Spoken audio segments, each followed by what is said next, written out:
নমস্কার, MM institution থেকে আপনাদের সকলকে স্বাগতম। আমি চলে এসেছি পিজিপিজি সেকেন্ড ইয়ারের সাজেশন নিয়ে। আপনাদের সেকেন্ড ইয়ার অর্থাৎ 4টি পেপার রয়েছে।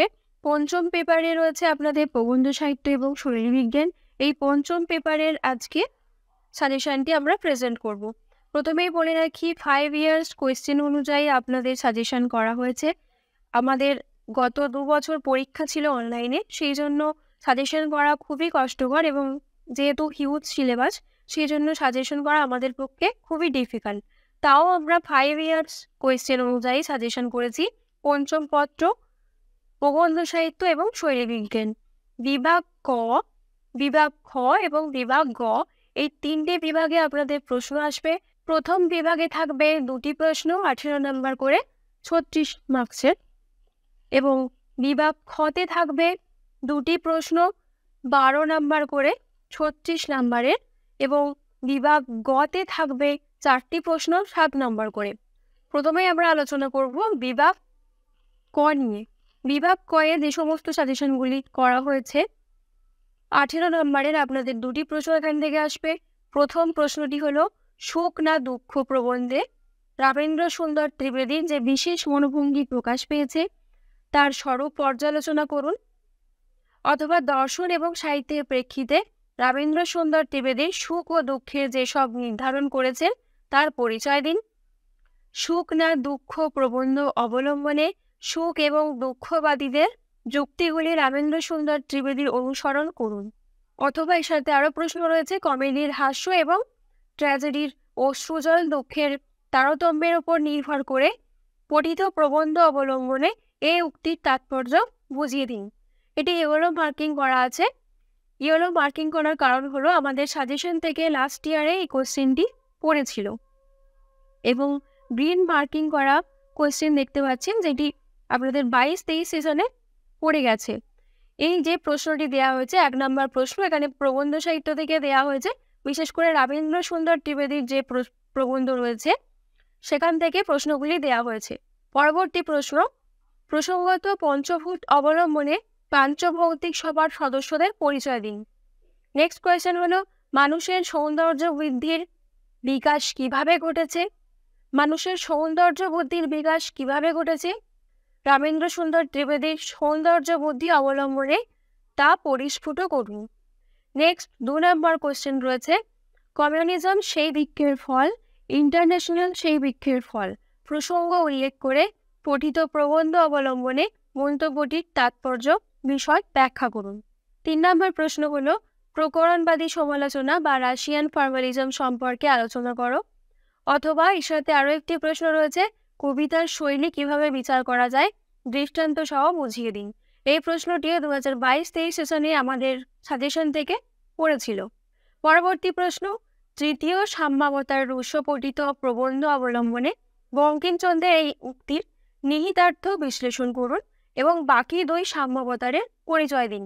পরবর্তী চতুর্থ প্রশ্ন, গল্পের গাঁটছড়া বলতে সুকুমার সেন কি বোঝাতে চেয়েছেন? প্রয়োজনীয় দৃষ্টান্ত সহ বিশ্লেষণ করুন। গল্প 3টি হয়তো একদা কোনো এক সদরকালের থেকে একই মানব গোষ্ঠীর স্মৃতির টুকরো বহন করে এনেছে। পঠিত প্রবন্ধ অবলম্বনে উদ্ধৃত মন্তব্যটি বিশ্লেষণ করুন। এই প্রশ্নটিও 22-23 সেশনে আমাদের সাজেশন থেকে এসেছিল। নেক্সট কোয়েশ্চেন হলো, কি কারণে কোন সময়ের বাংলার রেনেসাঁস বিপর্যস্ত হয়েছিল? কাজী আব্দুল ওদুদের মতামত অনুসারে তার ব্যাখ্যা করুন। 6 নম্বর প্রশ্ন আমরা দেখতে পাচ্ছি, ইংরেজ সংস্পর্শে উপনিবেশিক বঙ্গদেশে বাঙালি সংস্কৃতির বিবর্তনের পর্যায়গুলি সুনীতিকুমার চট্টোপাধ্যায়ের প্রবন্ধ অবলম্বনে ব্যাখ্যা করে তার গ্রহণযোগ্যতা বিষয়ে আপনার মতামত লিখুন। অথবা ইংরেজ সংস্পর্শে বাঙালির সংস্কৃতির বিবর্তনের রূপরেখাটি সুনীতিকুমার চট্টোপাধ্যায় প্রবন্ধ অবলম্বনে চিহ্নিত করুন। এই যে প্রশ্নটি, 2টি প্রশ্ন রয়েছে এখানে সুনীতিকুমার চট্টোপাধ্যায়ের প্রবন্ধ থেকে। নেক্সট 7 নম্বরের প্রশ্ন হলো, এ বৈষম্য গুরুতর, ন্যায় বিরুদ্ধ এবং নীতি বিরুদ্ধ। সাম্য গ্রন্থের 5ম পরিচ্ছেদ অবলম্বনে বঙ্কিমচন্দ্র চট্টোপাধ্যায়ের এই মন্তব্যটি বিশ্লেষণ করুন। অথবা ঐতিহাসিক বস্তুবাদীর যে দৃষ্টিতে গোপাল হালদার সংস্কৃতির সংজ্ঞা ও স্বরূপ সন্ধান করেছেন পঠিত প্রবন্ধ অবলম্বনে তার পরিচয় দিন। পরবর্তী প্রশ্ন হলো, পঞ্চবোধ কি ডায়েরি ধর্মী রচনা, না কোনো রম্য রচনা, বা বেলি লেটার বলা হয়? কৌতুক হাস্যের মাত্রা অবলম্বনে এই প্রশ্নের উত্তর দিন। পরবর্তী প্রশ্ন হলো, আমাদের মানসিকতার ওপরে রূপকথা কতখানি প্রভাব বিস্তার করে, রূপকথা প্রবন্ধ অনুসারে তা আলোচনা করুন। নেক্সট প্রশ্ন হলো, উত্তর 30 নিবন্ধটি অবলম্বনে রম্য নিবন্ধের বিশেষত্ব সম্পর্কে আলোচনা করুন। নেক্সট প্রশ্ন, জাতি, সংস্কৃতি ও সাহিত্য। এই প্রবন্ধে ইংরেজ সংস্পর্শে আসার পর বাঙালি সংস্কৃতির যে বিবর্তন ঘটেছে বলে লেখক মনে করেছেন তা স্পষ্ট করুন। এখানে বেশিরভাগই রয়েছে আপনাদের প্রবন্ধ সাহিত্য থেকে প্রশ্ন, যেহেতু পুরো সিলেবাসটাই প্রবন্ধ সাহিত্যের ওপর, এবং রয়েছে শৈলী বিজ্ঞান। তো এখানে শৈলী বিজ্ঞান থেকেও কিছু প্রশ্ন রয়েছে, এবং প্রবন্ধ সাহিত্য থেকে কোন কোন প্রবন্ধ থেকে কি প্রশ্ন দিয়েছে আপনারা দেখলেই বুঝতে পারবেন। এরপর চলে যাব বিভাগ খতে, যেখানে আপনাদের থাকবে 3টি কোয়েশ্চেন। 3টি কোয়েশ্চেনের মান হবে 12 নম্বর করে। সেখানে প্রথম প্রশ্নটি দেওয়া হয়েছে, অসঙ্গতি তার অম্লে চড়াইতে চড়াইতে বিস্ময়ক্রমে হাসতে এবং হাস্যে ক্রমে অশ্রু জলে পরিণত হইতে থাকে। পঠিত প্রবন্ধটির অবলম্বনে উদ্ধৃত বক্তব্যটি বিশ্লেষণ করুন।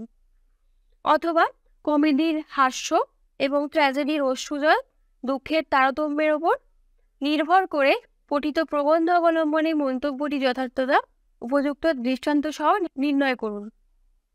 এখানে প্রশ্নটি হলো মার্ক করা আছে, অর্থাৎ আমাদের সাজেশন থেকে 22 সেশনে পড়েছে। নেক্সট প্রশ্নটিও তাই।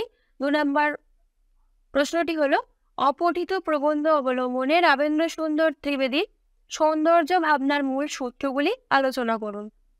এখানে রাবেন্দ্র সুন্দর ত্রিবেদীর প্রবন্ধ থেকে প্রশ্নটি দেয়া হয়েছে, এবং এই যে প্রশ্নগুলি একটু ঘুরেও দিতে পারে।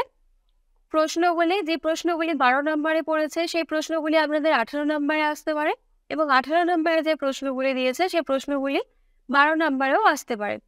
তো পরবর্তী প্রশ্ন হলো, সৌন্দর্য বৃদ্ধি মানব ধর্ম প্রকৃত প্রবন্ধ অবলম্বনে এই মন্তব্যে তাৎপর্য লিখুন। 3 নম্বর প্রশ্ন, ক্রিস্টাল ও বেবির অনুসরণে শৈলীর 8টি মানকের পরিচয় দিন, অথবা গোপাল হালদার সংস্কৃতির যে সংজ্ঞা ও উপাদান নির্দেশ করেছেন তা সূত্রাকারে লিখুন। 4 নম্বর প্রশ্ন হলো, পঠিত প্রবন্ধ অবলম্বনে পঞ্চভুজ গ্রন্থের নির্মাণ কৌশল বিষয়ে আলোকপাত করুন, কিংবা কৌতুকের হাসি প্রবন্ধে রবীন্দ্রনাথের ভাবনার পরিচয় দিন। অথবা এর সাথেই প্রশ্ন রয়েছে, জীবনানন্দ দাশের যে কোনো একটি কবিতার শৈলী ব্যাখ্যা করুন, কিংবা ভাষাদর্শ ও বিচ্যুতি বিষয়ে সংক্ষেপে আলোচনা করে গদ্যের শৈলী বিচারে যে যে মানক ব্যবহৃত হয়েছে তার পরিচয় দিন। এর সাথে আরো 2টি প্রশ্ন রয়েছে, সেটি হলো, নব্য সমালোচনা বা নব্য অবয়ববাদ বলতে কি বোঝায় লিখুন। এই প্রশ্নটিও 2022-23 সেশনে আমাদের সাজেশন থেকে পড়েছে। পরবর্তী প্রশ্ন, ছোট গল্পের শৈলী বিচার প্রসঙ্গে অন্তত 3টি গুরুত্বপূর্ণ উপাদান সংক্ষেপে আলোচনা করুন। এই প্রশ্নটি 22-23 সেশনে পড়েছে। আপনাদের ছোট গল্প থেকে এই যে প্রশ্নগুলো দেওয়া হয়েছে সেগুলি 4 নম্বরের প্রশ্নগুলোর মধ্যে থেকে আসতে পারে, কবিতা বা ছোট গল্প থেকে। পরবর্তী 5 নম্বর প্রশ্ন রয়েছে, বিভিন্ন সামাজিক প্রথা পারিপার্শ্বিক অভিঘাতে ক্রমবিবর্তন উপন্যাসের শৈলী বিষয়ে আলোচনা করুন, কিংবা চোখের বালি উপন্যাসের শব্দ ও উপমার প্রয়োগ কত বৈশিষ্ট্য আলোচনা করুন। পরবর্তী 4 নম্বর প্রশ্ন হলো, ভারতবর্ষের কৃষকের দুঃখ দুর্দশার কারণগুলি বঙ্কিমচন্দ্রের প্রকৃত প্রবন্ধ অবলম্বনে সূত্রাকারে ব্যাখ্যা করুন। ওর সাথেই রয়েছে উপন্যাসের বর্গীকরণে প্রয়োজনীয়তা কোথায় লিখুন, প্রসঙ্গত উপন্যাস অবয়ব প্রচলিত সমালোচনায় কিভাবে ব্যাখ্যাটি হয় তা লিখুন। এখানে অবলিক চিহ্নগুলি দেওয়ার অর্থ হচ্ছে, আপনাদের পর্যায় 1, পর্যায় 2, পর্যায় 3 এবং পর্যায় 4 রয়েছে। তো এক একটি প্রবন্ধ থেকে যদি হয় সেই প্রবন্ধ থেকে কি কি প্রশ্ন আসতে পারে সেগুলি দেওয়া হয়েছে, যে এই প্রশ্নগুলি আসতে পারে, এর কারণে অবলিক চিহ্নগুলি দেওয়া হয়েছে। পরবর্তী প্রশ্ন, স্ত্রীগণ ও মনুষ্য জাতি, অতএব স্ত্রীগণ ও পুরুষের পূর্ণ অধিকার শালীনির সাম্য প্রবন্ধ এর 5ম পরিচ্ছেদ অবলম্বনে নারী পুরুষের অধিকার প্রসঙ্গে বঙ্কিমচন্দ্রের বিশ্লেষণ করুন, অথবা অঙ্গদেশের স্ত্রী পুরুষের যে ভয়ঙ্কর বৈষম্য তা বিনাশের জন্য যে বিষয়গুলির অবতারণা করা হয়েছে সাম্য প্রবন্ধ অবলম্বনে তা আলোচনা করুন। পরবর্তী প্রশ্ন, আজ্ঞা বিষয়ে বুদ্ধদেব বসুর দৃষ্টিভঙ্গির অভিনবত্ব ব্যাখ্যা করুন। অথবা এর সাথে আরো একটি প্রশ্ন রয়েছে, রূপকথা কি সত্যি অলিক ও অবাস্তব? পঠিত প্রবন্ধ অবলম্বনে যুক্তিসহ আপনার অভিমত লিখুন। পরবর্তী প্রশ্ন, যেগুলি 2022-23 সেশনে এসছে আপনাদের পরীক্ষায়, প্রশ্নগুলি হলো কুন্তকের ব্রহ্মোক্তিবাদ একদিকে রীতিবাদের সমালোচনা এবং ভাষ্যকর্মের মিলিত ফল, এই উক্তিটি যথার্থ কিনা তা বিচার করুন। নব্য সমালোচনা বা নব্য অবয়ববাদ অর্থাৎ নিও ক্রিটিসিজম ও নিও স্ট্রাকচারালিজম, এই বিষয়টি বুঝিয়ে বলুন। এই মত পুরোপুরি মানা যায় কিনা এই বিষয়ে আপনার মত পরিস্ফুট করুন। পরবর্তী প্রশ্ন, দুরূহতা কাব্যের রসায়নের পক্ষে বাধা হয়ে ওঠে কিনা সে বিষয়ে আলোচনা করুন। উপন্যাস শৈলী আলোচনা প্রসঙ্গে উপন্যাসের গঠনরীতির গুরুত্ব আলোচনা করুন। অ্যারিস্টটলের শৈলী ব্যাখ্যানে তার মূল বক্তব্য পরিস্ফুট করুন। পরবর্তী বিভাগ গয়ের প্রশ্ন, অর্থাৎ আপনাদের 7 নম্বরে যে প্রশ্নগুলি সাজেশন করা হয়েছে সেগুলি হলো বাংলার নবজাগরণ বলতে প্রাবন্ধিক কি বুঝিয়েছেন, এর সাথে রয়েছে উপলক্ষের মানক বিষয়ে সংক্ষেপে আলোচনা করুন। সমস্ত রূষক ও বর্ণনা বাহুল্যের অন্তরালে আমাদের বঙ্গদেশের পরিবার ও সমাজের একটি নিখুঁত ছবি ইত্যার মধ্যে পাওয়া যায়, উক্তিটি ব্যাখ্যা করুন। 2 নম্বর প্রশ্ন হলো শ্রীকুমার বন্দ্যোপাধ্যায়ের রূপকথা সম্পর্কে যে তাম্বিক পর্যালোচনা করেছেন তার বিশ্লেষণ করুন, অথবা রামেন্দ্র সুন্দর ত্রিবেদী তার প্রবন্ধে সৌন্দর্যের শ্রেণী নির্ণয় কিভাবে করেছেন তা লিখুন। যদি এখানে প্রশ্ন দেওয়া হয় রামেন্দ্র সুন্দর ত্রিবেদীর সৌন্দর্যের ব্যাখ্যা করুন বা শ্রেণী নির্ণয় করুন, অনেকটা একই আসবে উত্তরটি। এই প্রশ্নটি এসেছিল 22-23 সেশনে আমাদের সাজেশন থেকে, তাই এগুলো মার্কিং করা রয়েছে। পরবর্তী প্রশ্ন হলো গল্পের গাঁটছড়া বলতে প্রাবন্ধিক কি বুঝিয়েছেন সংক্ষেপে লিখুন, অথবা রূপকথার বিরুদ্ধে যে অভিযোগ করা হয় তার গ্রহণযোগ্যতা কতখানি তা বিচার করুন। 4র্থ প্রশ্ন, এই গুরুতর বর্ণবৈষম্যের ফলে ভারতবর্ষ অবনতির পথে দাঁড়াইল, পঠিত প্রবন্ধ অবলম্বনে উদ্ধৃত মন্তব্যটি ব্যাখ্যা করুন। কিংবা সাম্য প্রবন্ধটিকে বঙ্কিমচন্দ্র পরবর্তীকালে পরিত্যাগ করেছিলেন কেন তা লিখুন। এখানে বঙ্কিমচন্দ্রের সাম্য প্রবন্ধ থেকে প্রশ্ন দেওয়া হয়েছে, এই দুটি প্রশ্ন করলে আপনাদের পরীক্ষায় আসতে পারে। 5 নম্বর প্রশ্ন দেওয়া হচ্ছে ভেজাল এবং নকল প্রবন্ধ থেকে প্রশ্ন রয়েছে। ভেজাল এবং নকল প্রবন্ধে ভেজাল ও নকল প্রসঙ্গে নন্দগোয়ালা এবং শিবরামপালের বক্তব্য সংক্ষেপে লিখুন। কিংবা গোপাল হালদারের পঠিত প্রবন্ধ অবলম্বনে সংস্কৃতির সংজ্ঞা ও বৈশিষ্ট্য সংক্ষেপে লিখুন। এর সাথে যে কোশ্চেনটি আপনাদের 22-23 সিলেবাসে পড়েছিল সেটি হলো ভেজাল ও নকলের পার্থক্য, রাজশেখর বসুর প্রবন্ধ অবলম্বনে প্রশ্ন করুন। এই প্রশ্নটি পুরো পাঠটি প্রবন্ধটি সারসংক্ষেপে লিখলেই হয়ে যাবে। ভেজাল এবং নকলের যে পার্থক্য রাজশেখর বসু বুঝিয়েছেন প্রবন্ধে সেটি লিখতে হবে। 6 নম্বর প্রশ্ন হলো বাংলার নবজাগরণে স্বামী বিবেকানন্দের ওয়াবি আন্দোলনের ভূমিকা বিষয়ে কাজী আব্দুল ওদুদের অভিমত সূত্রাকারে লিখুন। প্রাচ্য ও প্রতীচ্যের শৈলী চর্চার বিশেষ অভিমুখ সূত্রাকারে লিখুন। 7 নম্বর প্রশ্ন হলো সুনীতি কুমার চট্টোপাধ্যায়ের জাতি সংস্কৃতি ও সাহিত্য প্রবন্ধ অবলম্বনে 19 শতকে বঙ্কিমচন্দ্র, ভূদেন মুখোপাধ্যায় ও বিবেকানন্দের যুগের তাৎপর্য নির্দেশ করুন।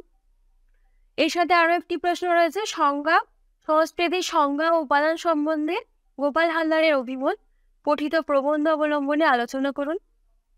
আর একটি প্রশ্ন যেটি পড়েছিল 18 নম্বরে আপনাদের জাতি সংস্কৃতি ও সাহিত্য থেকে, সেটি হলো জাতি সংস্কৃতি ও সাহিত্য প্রবন্ধে ইংরেজ সংস্পর্শে আসার পর বাঙালি সংস্কৃতির যে বিবর্তন ঘটেছে বলে লেখক মনে করেছেন তা স্পষ্ট করুন।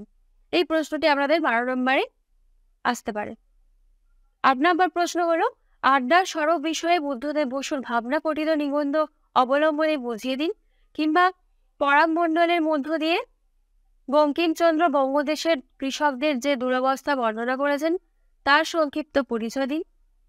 এর সাথে রয়েছে সর্বক্ষণে তদানীন্তন দুঃখের মাত্রা অপেক্ষা তদানীন্তন সুখের মাত্রা অধিক, মন্তব্যটির তাৎপর্য পঠিত প্রবন্ধ অবলম্বনে ব্যাখ্যা করুন। এর সাথে পরবর্তী যে প্রশ্নগুলি রয়েছে সেগুলো 22-23 সেশনে আপনাদের এসেছে। প্রশ্নগুলি হলো কমেডিতে পরের অল্প পীড়া দেখিয়া আমরা হাসি এবং ট্র্যাজেডিতে পরের অল্প পীড়া দেখিয়া আমরা কাঁদি, এই উক্তিটি বুঝিয়ে বলুন। পরবর্তী প্রশ্ন হলো দুঃখানুভব শক্তির বিকাশের নামে উন্নতি বা অভিব্যক্তি, এই মত থেকে কতটা যথার্থ বলা যায় বিচার করুন। পরবর্তী প্রশ্ন কবিতার শৈলী বিচারের দৃষ্টান্ত কিভাবে একটি বাংলা কবিতার শৈলী বিচার করুন। কবিতার শৈলী বিচারের দৃষ্টান্ত হিসাবে একটি বাংলা কবিতার শৈলী বিচার করুন। পরবর্তী প্রশ্ন সুকুমার সেন 3টি গল্পের মধ্যে গল্পের গাঁটছড়া কিভাবে খুঁজে পেয়েছেন সংক্ষেপে বিশ্লেষণ করুন।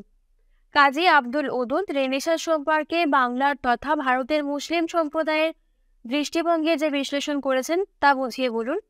পরবর্তী প্রশ্ন হলো, সংস্কৃতির রূপান্তর প্রবন্ধে গোপাল হালদার দ্বিতীয় বিশ্বযুদ্ধ পরবর্তী যে সামাজিক অবস্থার পরিচয় দিয়েছেন তা স্পষ্ট করুন। পরবর্তী প্রশ্ন, সিপাহী বিদ্রোহ এবং নীল বিদ্রোহ সম্পর্কে কাজী আব্দুল ওদুদের বক্তব্য বুঝিয়ে দিন।